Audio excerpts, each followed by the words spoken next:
okay, let's take this concept of spanning tree one step at a time. So first, we know that we have to have a topology. Now I'm going to make a bigger topology than this one, but I am going to return to this, which is the reason I haven't erased it. So what I'm going to do, instead of drawing a simple topology, let's make one that's relatively complex. So in this scenario, I have 4 switches. Those switches are going to be connected like so.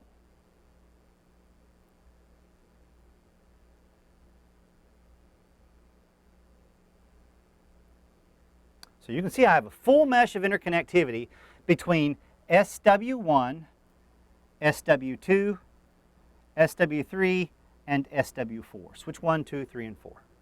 It's also going to be important for us to understand that every one of these links that I have illustrated are going to be 802.1q trunks, and by default I'm going to leave them in their normal operational mode, which means I'm going to support all VLANs. And VLANs are going to play a role in this, trust me.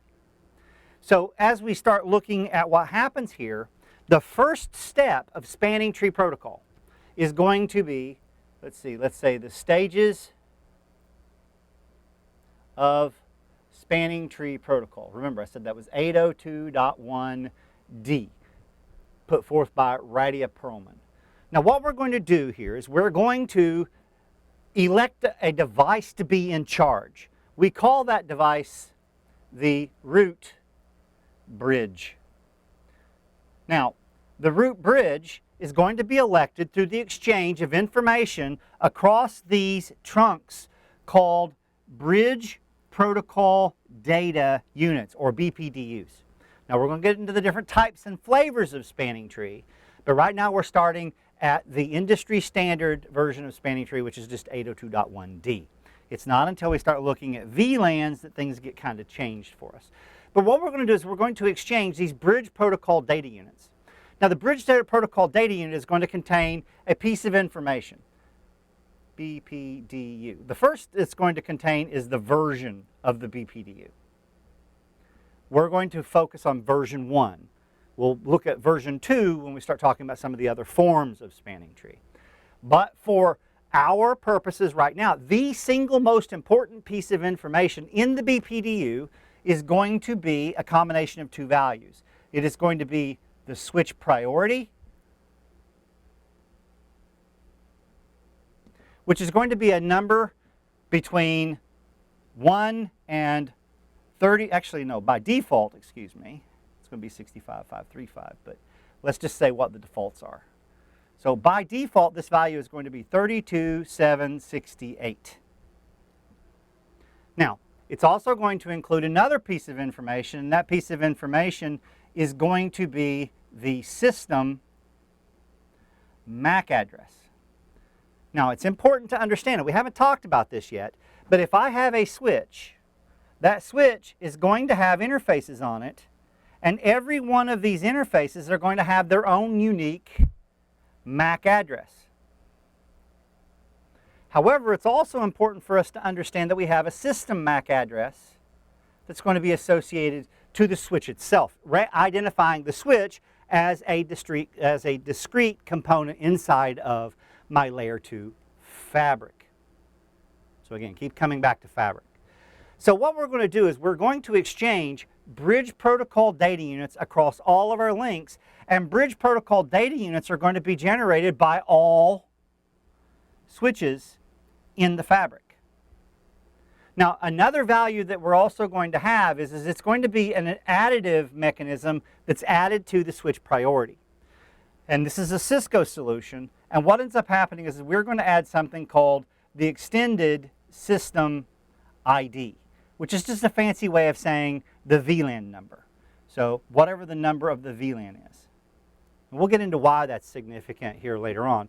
But keep in mind that 802.1d was developed to support something called common spanning tree, which means that originally there was no support for VLANs. Cisco modified it and created another solution, which is their proprietary solution called per VLAN spanning tree plus. Per VLAN spanning tree plus is a version of this solution that supports the 802.1q trunks. So what's going to happen is across every one of these links, every system is going to generate a bridge protocol data unit used to represent itself. That information, those BPDUs, will actually be flooded across all of the links that it shares to other switches. So it's actually going to be sent across all of my 802.1q trunks. Ultimately, what's going to end up happening is that every device is going to see every other device's bridge protocol data unit. And what will end up happening is we're going to elect the root bridge. Now, the root bridge election takes place based on the lowest system MAC address by default. So the lowest system MAC address wins.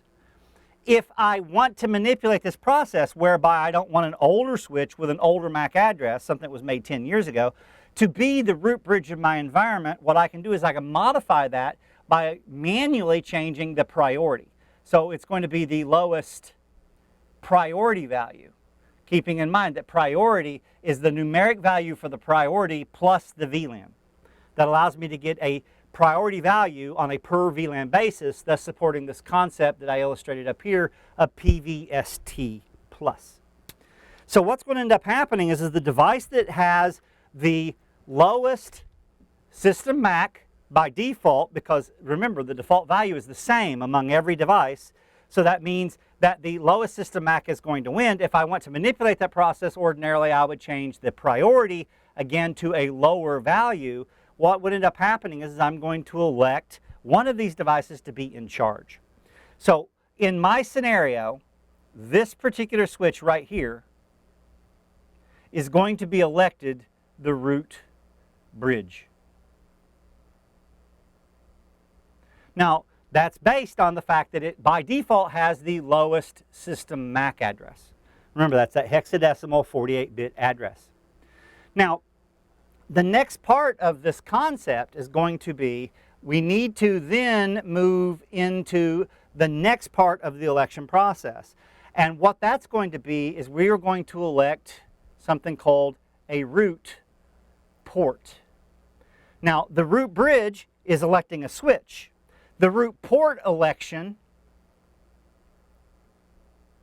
is going to allow me to pick an interface that I'm going to use on all of my non-root bridges to reach the root bridge.